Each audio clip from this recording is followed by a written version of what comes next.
২৪ ঘন্টা আগেই দেশের বাজারে পতনের রেকর্ড গড়েছিল সোনার দাম। ৪ দফায় দেশের বাজারে ২৩,৫৬৯ টাকা কমে অবশেষে ২ লাখের নিচে নেমেছিল সোনার দাম। এতে আশার আলো দেখতে শুরু করে সাধারণ ক্রেতারা। অনেকেই আশা করছিলেন এবার বুঝি অনেকটাই কমে যাবে মূল্যবান এই ধাতুর দাম। কিন্তু ২৪ ঘন্টা পার হওয়ার আগেই দেশের বাজারে উল্টো প্রায় ৯,০০০ টাকা বাড়ল সোনার দাম। গত এক সপ্তাহে দেশে সোনার দাম মোট ২৩,৫৬৯ টাকা কমার পর আবারও ৮,৯০০ টাকা বাড়ালো বাংলাদেশ জুয়েলার্স অ্যাসোসিয়েশন বাজুস।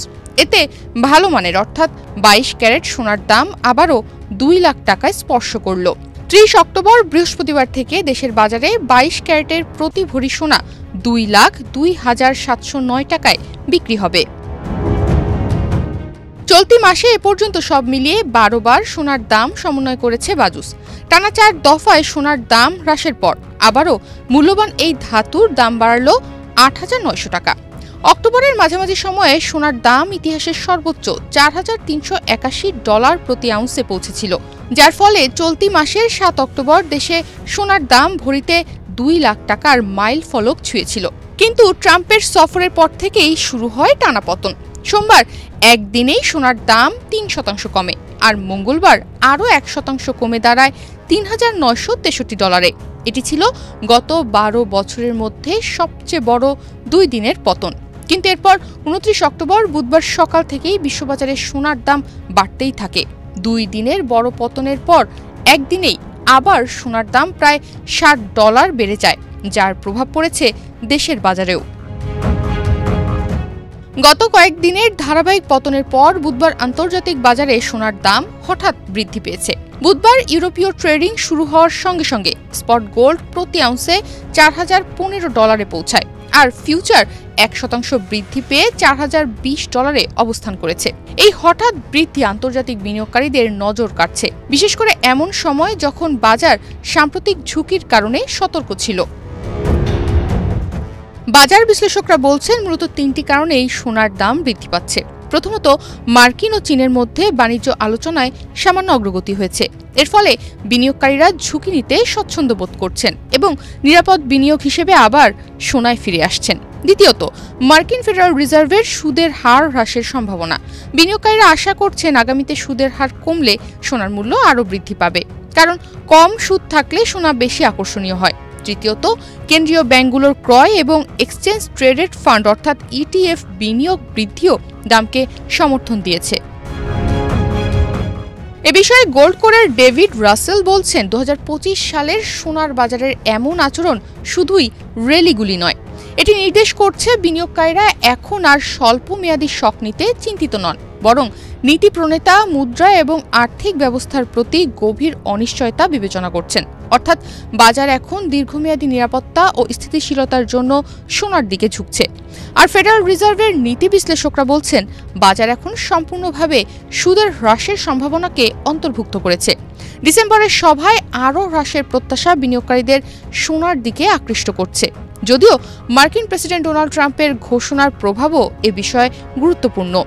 মার্কিন যুক্তরাষ্ট্র এবং অন্যান্য দেশের নীতি এবং শুল্ক সংক্রান্ত পদক্ষেপে অনিশ্চয়তা তৈরি হয়েছে, যা বিনিয়োগকারীদের নিরাপদ আশ্রয় হিসেবে সোনার দিকে ঠেলে দিয়েছে। নতুন মূল্য অনুযায়ী ৩০ অক্টোবর বৃহস্পতিবার থেকে দেশের বাজারে প্রতি ভরি ২২ ক্যারেটের স্বর্ণ বিক্রি হবে ২,০২,৭০৯ টাকায়। এছাড়া ২১ ক্যারেটের প্রতি ভরি সোনার দাম হচ্ছে ১,৯৩,৫০৬ টাকা এবং ১৮ ক্যারেটের প্রতি ভরি সোনার দাম ১,৬৫,১৬২ টাকা নির্ধারণ করা হয়েছে। আর সনাতন পদ্ধতির প্রতি ভরি সোনার দাম ১,৩৭,৮৪৫ টাকা নির্ধারণ করা হয়েছে। গত কয়েক বছর ধরে বলতে গেলে ধারাবাহিকভাবেই বেড়েছে সোনার দাম।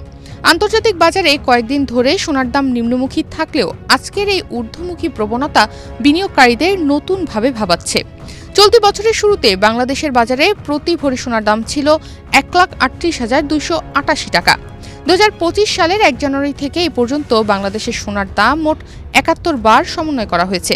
এর মধ্যে দাম বাড়ানো হয়েছে ৪৯ বার এবং কমানো হয়েছে ২২ বার। এবছর সোনার দাম বেড়েছে ৬৪,২১৭ টাকা।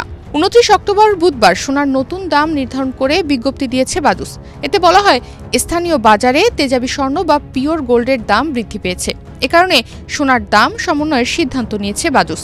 সেই সঙ্গে সরকার নির্ধারিত 5% ভ্যাট ও বাজুস নির্ধারিত ন্যূনতম মজুরি 6% যুক্ত করতে হবে।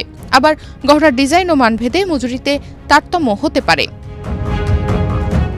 বিশ্লেষকরা মনে করছেন, স্বল্প মেয়াদে বাজারে ওঠানামা স্বাভাবিক, তবে এই হঠাৎ বৃদ্ধি মূলত বিনিয়োগকারীদের আতঙ্ক কমে যাওয়া, সুদের হ্রাসের সম্ভাবনা, কেন্দ্রীয় ব্যাংকের ক্রয় এবং নিরাপদ বিনিয়োগের আকর্ষণের ফলাফল। আন্তর্জাতিক বাজারে সোনার মূল্য 2026 সালেও $4,000 প্রতি আউন্সের উপরে থাকার সম্ভাবনা রয়েছে।